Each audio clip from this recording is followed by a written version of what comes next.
사무엘하 8장 1절부터 18절까지 함께 읽겠습니다. 그 후에 다윗이 블레셋 사람들을 쳐서 항복을 받고 블레셋 사람들의 손에서 메덱 암마를 빼앗으니라. 다윗이 또 모압을 쳐서 그들로 땅에 엎드러지게 하고 줄로 재어 그 둘 줄 길이의 사람은 죽이고 한 줄 길이의 사람은 살리니 모압 사람들이 다윗의 종들이 되어 조공을 드리니라. 르홉의 아들 소바 왕 하다데셀이 자기 권세를 회복하려고 유브라데 강으로 갈 때에 다윗이 그를 쳐서 그에게서 마병 1700명과 보병 2만 명을 사로잡고 병거 100대의 말만 남기고 다윗이 그 외의 병거의 말은 다 발의 힘줄을 끊었더니 다메섹의 아람 사람들이 소바 왕 하다데셀을 도우러 온지라. 다윗이 아람 사람 2만 2천 명을 죽이고 다윗이 다메섹 아람의 수비대를 두매 아람 사람이 다윗의 종이 되어 조공을 바치니라. 다윗이 어디로 가든지 여호와께서 이기게 하시니라. 다윗이 하다데셀의 신복들이 가진 금 방패를 빼앗아 예루살렘으로 가져오고 또 다윗 왕이 하닷에셀의 고을 베다와 베로데에서 매우 많은 놋을 빼앗으니라. 하맛 왕 도이가 다윗이 하닷에셀의 온 군대를 쳐서 무찔렀다 함을 듣고 도이가 그의 아들 요람을 보내 다윗 왕에게 문안하고 축복하게 하니 이는 하닷에셀이 도이와 더불어 전쟁이 있던 터에 다윗이 하닷에셀을 쳐서 무찌름이라. 요람이 은그릇과 금그릇과 놋그릇을 가지고 온지라. 다윗 왕이 그것도 여호와께 드리되 그가 정복한 모든 나라에서 얻은 은금 곧 아람과 모압과 암몬 자손과 블레셋 사람과 아말렉에서 얻은 것들과 소바왕 르홉의 아들 하닷에셀에게서 노력한 것과 같이 드리니라. 다윗이 소금 골짜기에서 에돔 사람 18,000명을 쳐 죽이고 돌아와서 명성을 떨치니라. 다윗이 에돔의 수비대를 두되 온 에돔의 수비대를 두니 에돔 사람이 다 다윗의 종이 되니라. 다윗이 어디로 가든지 여호와께서 이기게 하셨더라. 다윗이 온 이스라엘을 다스려 다윗이 모든 백성에게 정의와 공의를 행할세. 수르야의 아들 요압은 군사령관이 되고 아일롯의 아들 여호사밧은 사관이 되고 아이두베의 아들 사독과 아비아달의 아들 아히멜렉은 제사장이 되고 스야는 서기관이 되고 여호야다의 아들 브나야는 그렛 사람과 블렛 사람을 관할하고 다윗의 아들들은 대신들이 되니라. 아멘. 하나님의 집은 누가 짓나? 하나님의 집은 누가 짓나? 라는 제목으로 말씀 전합니다. 하나님께서 기뻐하시는 대로 하나님의 나라를 이루시고 또한 세우시는 줄 믿습니다. 창세기 30장에 보면 하란에서 야곱이 11번째 아들 요셉을 얻습니다. 그 당시만 해도 야곱은 당시에 자녀들은 많이 있지만 재물이 없었습니다. 어린 자녀들과 4명의 아내 외에는 아무것도 없었습니다. 그때 야곱은 외삼촌 라반에게 이렇게 말합니다. 나는 내 집을 언제 세웁니까? 20년이 돼 가도록 아무것도 없자 외삼촌에게 고백한 말이었습니다. 이 말은 하나님께서 들으시고 하나님께서 역사하십니다. 11번째 아들이면 곧 12번째 아들 베냐민을 얻고 하란에서 다시 가나안 땅으로 돌아오는 시기가 곧 임박했습니다. 다시 말하면 야곱에게 있어서 내 집은 언제 이루어집니까? 라는 고백이었지만 하나님의 계획에 있어서는 곧 이루시는 하나님의 뜻과 계획이 있던 그때입니다. 사람의 눈으로는 그 끝이 언제인지 언제 이루어질지 알 수 없지만 하나님의 계획은 분명 있습니다. 하나님께서 야곱의 말을 들으시고 그에게 복을 더하십니다. 라반과 함께 약조합니다. 아롱진 것, 검은 것, 이런 것들은 다 야곱의 것이 되게 하고 깨끗한 것은 외삼촌 라반의 것이라고 약조합니다. 야곱은 애를 씁니다. 물가에서 건강한 양들이 올 때에 얼룩덜룩한 나뭇가지를 넣고 얼룩덜룩하고 아롱진 것들이 태어나도록 노력했습니다.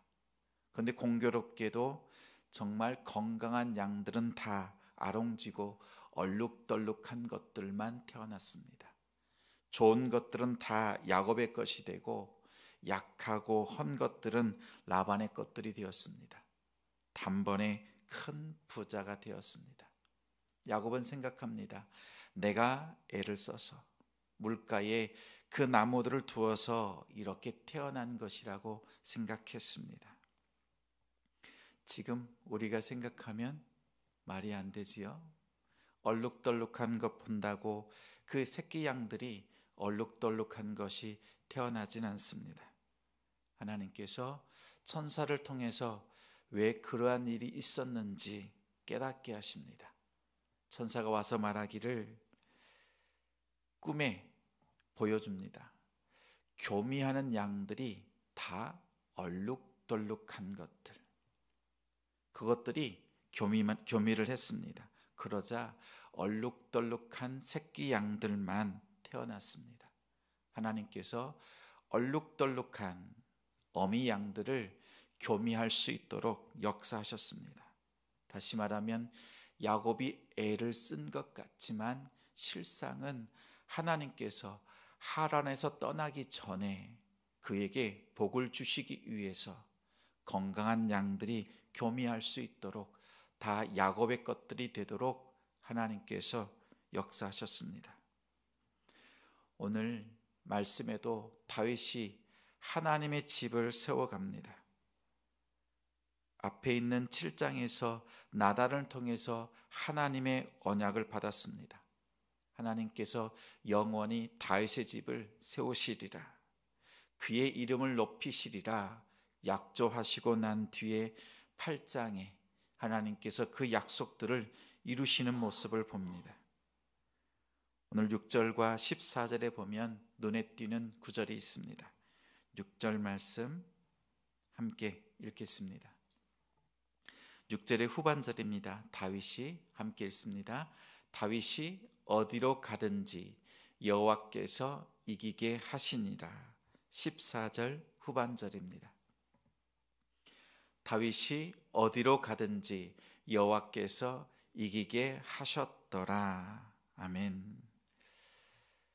사무엘 하를 기록한 저자는 다윗이 승리했다, 다윗이 이겼다 이렇게 말하지 않습니다.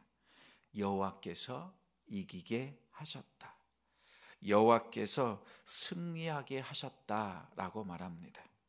분명 전쟁은 다윗이 애를 쓰고 생명 걸고 싸우는 전투였지만 하나님께서 이기게 하셨다라고 합니다. 우리의 삶 속에서 우리의 수고와 땀이 필요합니다. 그러나 그 뒤에 하나님의 역사가 있음을 기억하는 우리가 되기를 소망합니다. 하나님이 다윗이 가는 곳마다 승리케 하시는 것, 그 비밀은 우리가 하나님 편에 서는 데 있습니다. 분명 1절에 보면 블레셋과의 싸움이 있습니다. 바로 이전에 있었던 사울 왕은 블레셋과 싸우는데 지치고 승리를 하지 못했습니다. 그러나 다윗은 블레셋의 용병으로 있었던 그때에 아마도 블레셋 그 진영이 어떠한 전술과 어떠한 힘을 가지고 있는지 보았을 것입니다. 그가 이미 보았고 그들과 싸울 때에 아주 크게 승리할 수 있었습니다.